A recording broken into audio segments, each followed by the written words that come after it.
Hello dear student, Shivendra e learning में आपका स्वागत है। जैसा कि इसके पहले वीडियो में हमने बताया कि जो आने वाली क्लास होगी वो हिंदी वर्णमाला की होगी। ठीक है, इस क्लास को पहले जो है हमें लाना चाहिए था, लेकिन जो है संधि सिलेबस में दिया था। तो चलिए कोई बात नहीं है, नए सिरे से सीखेंगे हिंदी वर्णमाला। देखिए वर्णमाला क्या होता है। वर्णमाला जो है, कहने का मतलब वर्णों से जो माला बनाई गई है, जो पिरोया गया है, वर्णों से जो है पिरोया गया है, उसको हम जो है वर्णमाला कहते हैं। अब वर्ण क्या होते हैं, जैसे हम बोल रहे हैं, अब हम बोल रहे हैं, इसमें हम ह आया या म आया, जो भी ये लिपियां हैं, जैसे हम जिस लिपि में बोलते हैं, कहने का तात्पर्य है हमारा कि इसके पहले, जैसे हमारी भाषा को समझने के लिए या हम क्या बोल रहे हैं, हमारे कहने का मतलब क्या है, इसको समझने के लिए पहले लिपि बनाई गई।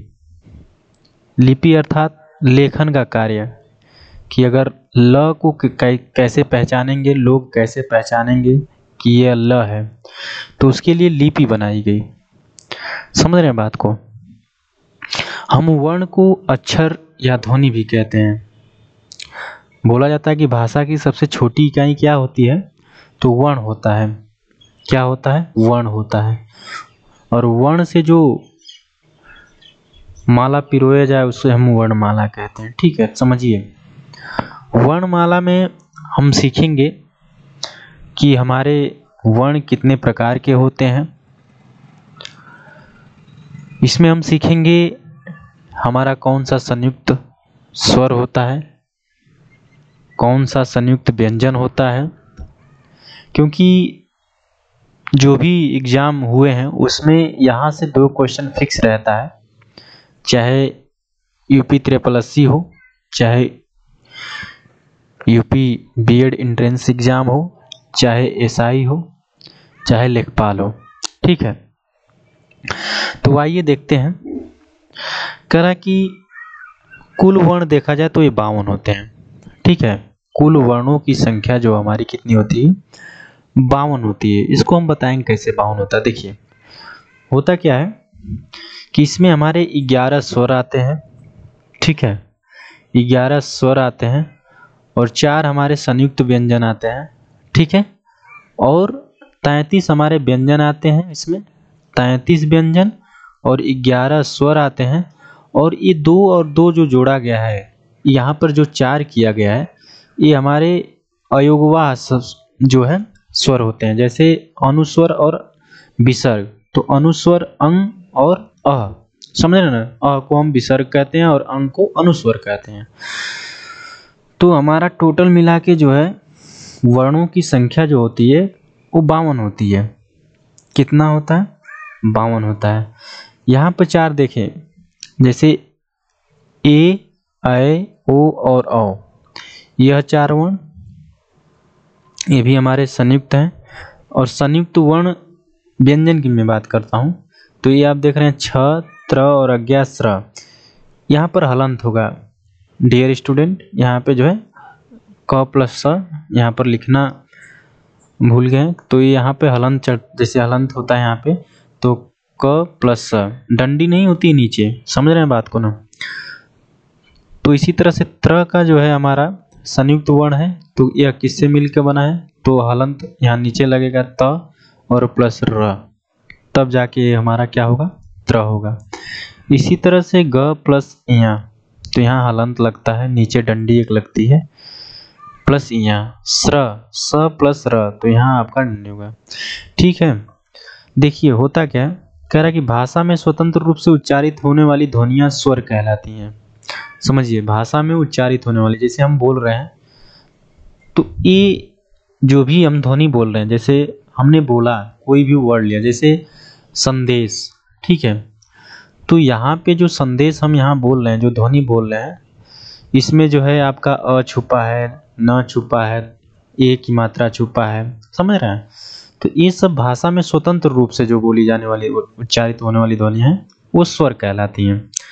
तो स्वरों की सहायता से उच्चारित होने वाली ध्वनियाँ, अब स्वर की सहायता से उच्चारित होने वाली ध्वनियाँ क्या कहलाएंगी? व्यंजन कहलाएंगी।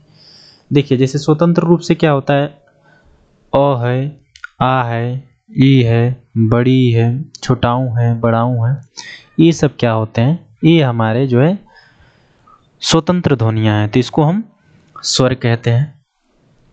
अगर स्वरों की सहायता से उच्चारित होने वाली ध्वनियाँ व्यंजन कहलाती हैं। जैसे अगर मैं बात करूँ मछली, तो जो म है डियर, तो म को हम जब भी लिखेंगे तो म हलंत प्लस अ लिखा जाएगा। क्या लिखा जाएगा? म हलंत प्लस अ लिखा जाएगा।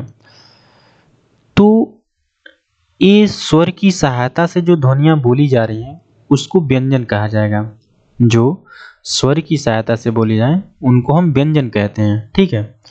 तो भाषा की सबसे छोटी इकाई अगर देखा जाए तो शब्द है, फिर शब्द की इसी तरह से जो है, देखिए यहाँ पे जो है अगर देखा जाए तो शब्द की छोटी इकाई पद, ऐसे समझ रहे ना। और जो इसी तरह छोटे छोटे करते हुए, तो अगर देखा जाए तो भाषा की जो सबसे छोटी इकाई हो जाएगी वो वर्ण हो जाएगा, ठीक है। अब आइए यहाँ देखते हैं।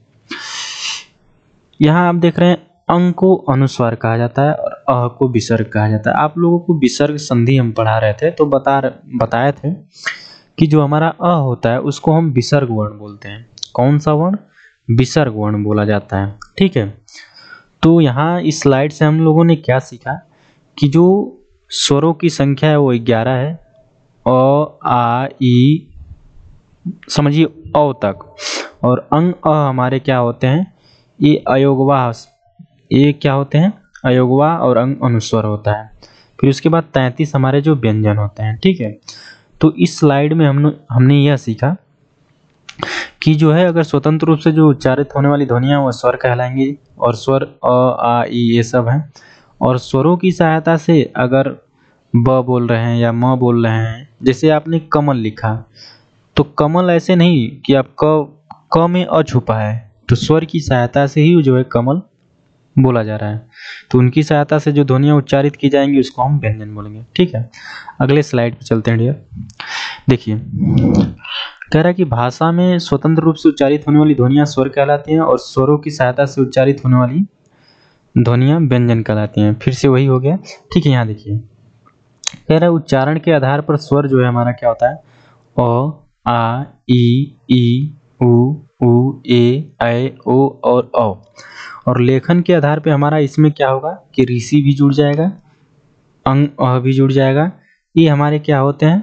लेखन के आधार पे हैं। और उच्चारण के आधार पे हमारे जो स्वरों की संख्या यहाँ पर देख रहे होंगे 1, 2, 3, 4, 5, 6, 7, 8, 9, 10, समझ रहे 11 होगा। कहीं आपका ऋषि यहाँ छुटा है। 3, 3, 6, 3, 9, 1, 10 और 1, 11, ठीक है। और ये लेखन के आधार पे हमारा है तो 3, 4, 5, 6, 7, 8, 9, 10, 11, 12 और 13। तो लेखन के आधार पे हमारा कितना हो जाता है? 13 हो जाता है, ठीक है। और स्वर के आधार पे हमारा जो है 11 होता है। उच्चारण के आधार पे, सॉरी, उच्चारण के आधार पे हमारा क्या होता है? 11 होता है और लेखन के आधार पे 13 होता है, ठीक है डियर। चलिए आगे देखते हैं। कह रहा है कि लेखन के आधार पर स्वरों का जो है भेद कितने टाइप्स के होते हैं? तो एक हमारा होता है मूल स्वर और दूसरा होता है हमारा संयुक्त स्वर। तो मूल स्वर में आपका देख रहे हैं अ, आ, ई, उ, बड़ाऊ, एड़ी, ओखल और ऋषि, समझ रहे ना। ये सब हमारे क्या है? लेखन के आधार पर जो स्वरों को जो है डिवाइड किया गया है, बांटा गया है। तो आपका मूल स्वर ये है और संयुक्त स्वर ऐ और औ होता है। तो ऐ अ प्लस ए मिल के बनता है और अ प्लस ओ मिल के बनता है, ठीक है। तो यहाँ से देखा जाए इसको हम संयुक्त स्वर बोलते हैं, ऐ, ओ और औ को, ठीक है। मात्रा या उच्चारण के आधार पर हम देखें तो हमारा ह्रस्व स्वर और दीर्घ स्वर, ये बात चल रही थी। आप लोग जैसे इंग्लिश में पढ़े होंगे, दो ही तरह के जो है, ठीक है ना, वावेल और कॉन्सोनेंट। तो यहाँ पर भी हमारा जो है देख रहे हैं, यहाँ पर 3 टाइप्स के हो जाता है, ह्रस्व स्वर, दीर्घ स्वर और प्लुत स्वर, ठीक है। तो ह्रस्व स्वर जिसको बोलने में कम जो है कम जो है एक तरह से कह सकते हैं अंदर से कम जोर लगाना पड़े, उसको हम जो है ह्रस्व स्वर बोलते हैं। अ ई उ छोटा ऊ को। दीर्घ स्वर जिसको बोलने में काफ़ी समय लगे, अधिक जोर भी लगे, तो इनको हम दीर्घ स्वर बोलते हैं। ठीक है, तो आ ई उ ए ऐ ओ औ यह सब दीर्घ स्वर है। प्लुत स्वर जैसे ओम या राम, तो ये सब हमारे क्या है, प्लुत स्वर होते हैं। ठीक है, क्या होते हैं, प्लुत स्वर होते हैं। जैसे विवृत स्वर और अर्धविवृत स्वर और संवृत स्वर, मतलब ये सब हमारे क्या हैं, होठ के आधार पे। जैसे आप बोल रहे हैं आ, तो पूरा हमारा मुख जो है एक तरह से खुल रहा है। अर्धवृत्त ए ओ, आधा जो है मुख खुल रहा है। तो ये सब आए ओ इम्पॉर्टेंट नहीं, इधर आपका जो है, जो इम्पोर्टेंट है उसको हम बता दे रहे हैं। ये सब उतना नहीं पूछता है, ये पूछता है जो है कि जो है कंठस्थ, तालु, ये सब जो है दंत, ये सब पूछता है कौन से जो है व्यंजन है, क्या है।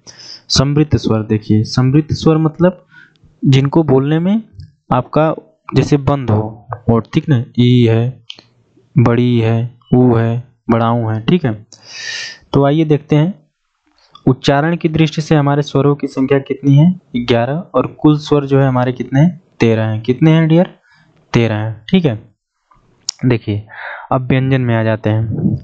ठीक है, तो व्यंजन में हमारे कौन कौन से वर्ण होते हैं, तो हमारे व्यंजन में देखिए ये पूछता है आपका अल्प प्राण कौन से वर्ण है, महाप्राण किस वर्ग के वर्ण को बोला जाता है, या अघोष सघोष किसको हम बोलते हैं। तो यहाँ देखिए एक चीज़ याद कर लीजिए, ये जो हमारा कचटतप लिखा गया है, संधि में भी पढ़ाते हुए हम बताए थे कि आप कचटतप याद कर लें। तो जो यहाँ से देखिए क वर्ग, जो क पंक्ति है, तो क ख ग घ अंज्ञा। ठीक है, च छ ज झ इया, ट ठ ड ढ अड़ंग, त थ द ध न, प फ ब भ म। तो ये सब जो है हमारे क्या है, देखिए अल्प प्राण। ठीक है, ये सब हमारे पहले वर्ग जो है ये अल्प प्राण होता है। दूसरा हमारा वर्ग जो होता है वो महाप्राण होता है। तीसरा वर्ग जो है हमारा होता है अल्प प्राण होता है। चौथा वर्ग जो हमारा होता है महाप्राण होता है। और जो है हमारा ये पांचवा वर्ग है, ये हमारा क्या होगा, अल्प प्राण होगा। ठीक है, तो आप समझिए पहला वर्ग अल्प प्राण, दूसरा वर्ग जो है आपका महाप्राण, फिर उसके बाद तीसरा वर्ग अल्प प्राण, और चौथा वर्ग महाप्राण और अल्प प्राण। तो इस तरह से आप ये ध्यान देंगे। ठीक है, जैसे जिसको बोलने में क ख थोड़ा सा ज़्यादा एनर्जी के साथ बोलना पड़ रहा है, ग कम एनर्जी लगा, घ थोड़ा सा एनर्जी लगा, अल्प प्राण अंज्ञा। तो इस तरह से ये जो है हमारे कचटतप याद करिए, और उससे जो है क्योंकि संधि बनाने में भी जो है इनका योगदान होता है। तो देखिए पंचमा अक्षर किसको कहते हैं, तो जो पांचवा वर्ग का अनुनासिक स्वर है, जैसे नाक से जो हमारी आवाजें आ रही हैं उसको हम अनुनासिक स्वर बोलते हैं, जैसे अंज्ञा, इया, अड़ंग। तो ये नाक से कहीं ना कहीं आवाज निकल रही है, तो इसको हम बोलते हैं अनुनासिक स्वर बोला जाता है। इस पंचमा वर्ग को हम बोलते हैं अनुनासिक स्वर बोला जाता है। ठीक है, अब यहाँ देख रहे हैं य र ल व ये सब अंतस्थ व्यंजन है। ठीक है, कौन से व्यंजन है, अंतस्थ व्यंजन। अब यहाँ उष्ण व्यंजन और संघर्षी व्यंजन पूछता है कि उष्ण और संघर्षी व्यंजन क्या है, जिसमें जो उष्मा बोलते समय, वर्णों को बोलते समय थोड़ा सा उष्मा का आभास हो, उसको हम बोलते हैं उष्ण व्यंजन बोलते हैं। जैसे स थोड़ा सा जो है आपके सांसों में गर्मी सी महसूस होगी, तो ऐसे वर्णों को हम बोलते हैं उष्ण व्यंजन या संघर्षी व्यंजन, जो संघर्ष करते हुए निकल रहे हैं। ठीक है, मुख से। अब देखिए डियर आगे देखते हैं संयुक्त जो है आपका यहाँ पर स्वर नहीं, ये व्यंजन भी होगा। तो यहाँ स्वर लिखा गया है, तो ये संयुक्त व्यंजन होगा। तो देखिए छ, त्र, अज्ञा और श्र, ये सब जो है क्या है, संयुक्त व्यंजन है। जैसे छ ये आता है कि छ जो है संयुक्त व्यंजन है, तो उसको आप कैसे तोड़ेंगे, तो क प्लस स यहाँ पे आपका हलंत लगेगा, त्र प्लस र त यहाँ लगेगा हलंत और र, ज्ञ प्लस इया, तो सॉरी ज्ञ का होगा ज प्लस इया, और श्र का होगा स प्लस र। ठीक है, तो इन सब वर्णों को अर्थात छ, त्र, ज्ञ और श्र को हम संयुक्त व्यंजन बोलते हैं। स और ह को बड़ा स और मूर्धन्य स और छोटा स और हरना ह को हम उष्ण और संघर्षी व्यंजन बोलते हैं। य र ल व को अंतस्थ व्यंजन बोला जाता है। ठीक है, चलिए देखते हैं आगे। कह रहा द्विगुण व्यंजन क्या होते हैं? देखिए यही दो वहाँ पे जुड़ते हैं, ड और ढ को हम द्विगुण व्यंजन बोला जाता है। ये ध्यान देंगे, द्विगुण व्यंजन ड और ढ को।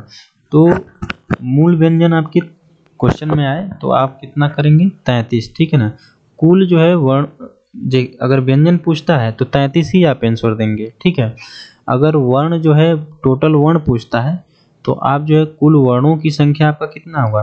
52 होगा, ठीक है ना। ठीक है, तो यहाँ देखिए जैसे क्या होता है कि कुछ हमारे जो वर्ण है वो बहुत से देशों से भी लिया गया, जैसे कुछ अरबी और फारसी, या देखे होंगे जो हमारा चंद्र बिंदु चढ़ता है, चांद चढ़ता है, अर्धचंद्र चढ़ता है, ये सब जो है क्या है, कुछ हमारे जो है इंग्लिश से भी लिए गए हैं। तो ये जो हमारी भाषा है बहुत देशों का जो है सम्मिलित रूप है। देखिए सघोष वर्ण 3 4 5 ये बताया ना कि सघोष वर्ण, तो ये 3 4 5 क्या लिखा गया है समझिए, सघोष वर्ण और अघोष वर्ण।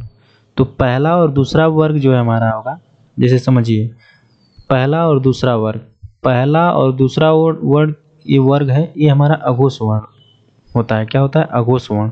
और सघोष वर्ण क्या होता है? 3 4 5। यहाँ देखिए सघोष वर्ण क्या होंगे, ये सब 3 4 5 हमारे क्या होंगे?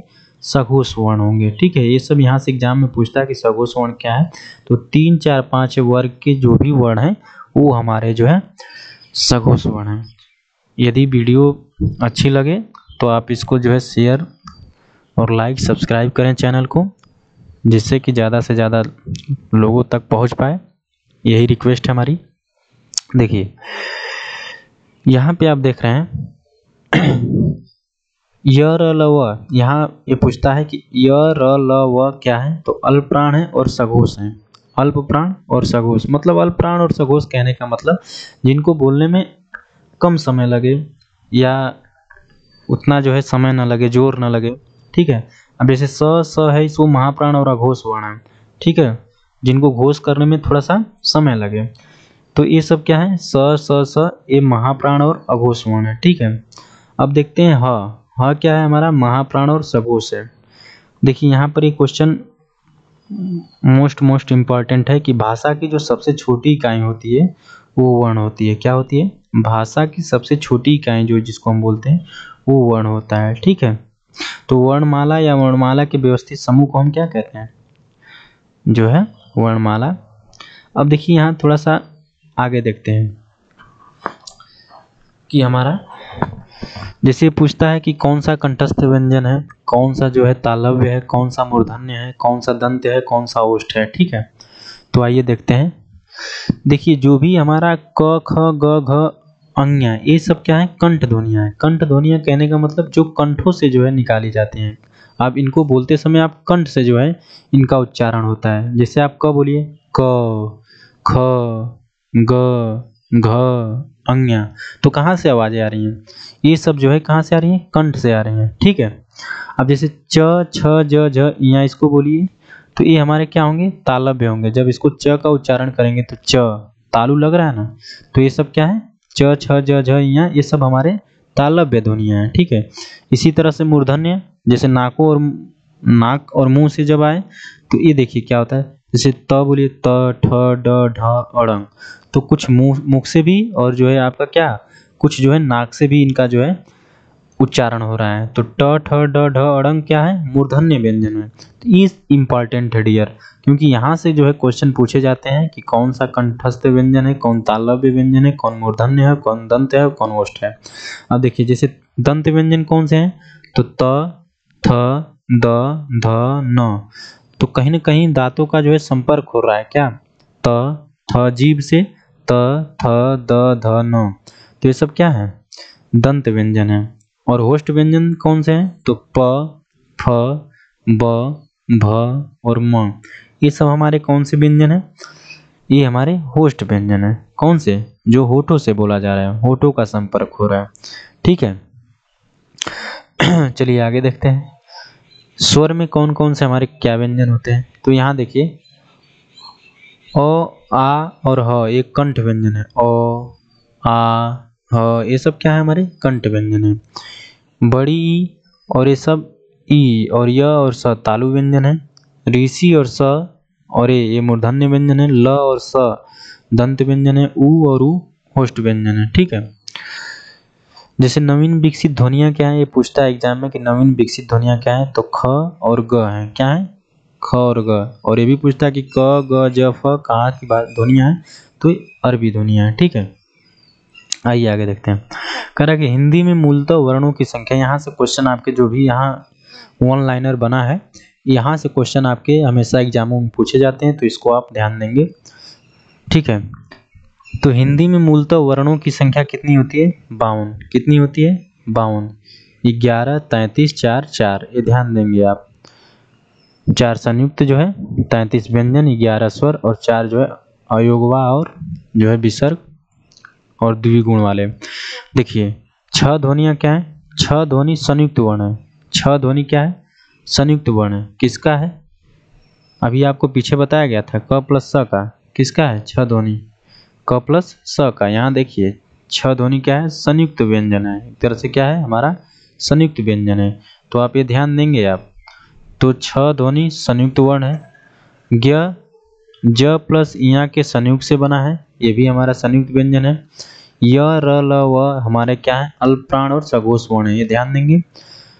देखिए आप खुद चेक कर सकते हैं कि कौन सा व्यंजन हमारा क्या है। बोलने में यदि थोड़ा सा जोर लग रहा है या जो है घोष करने में जो है थोड़ा सा सांसें जो है गर्म हो रही हैं, तो उसको अघोष बोलेंगे। अगर कम जोर लग रहा है उसको हम अल्पप्राण बोलेंगे।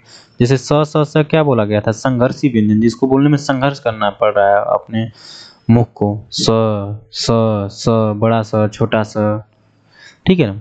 तो ये सब क्या है? हमारे अघोष वर्ण है। और महाप्राण ह क्या है हमारा? महाप्राण। क्या है? ह महाप्राण और सघोष है। ठीक है।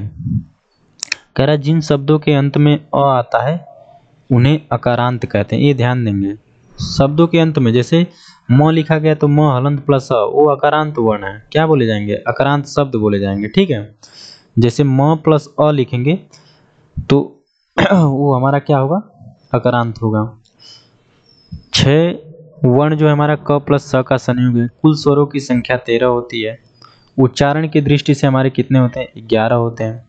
लेखन की दृष्टि से आपके जो है कितने होते हैं? 13 होते हैं। यहाँ पर उच्चारण की दृष्टि से 11। व्यंजनों की संख्या 33 होती है। अभी इसके पीछे बताया गया था व्यंजनों की संख्या कितनी होती है? 33 होती है।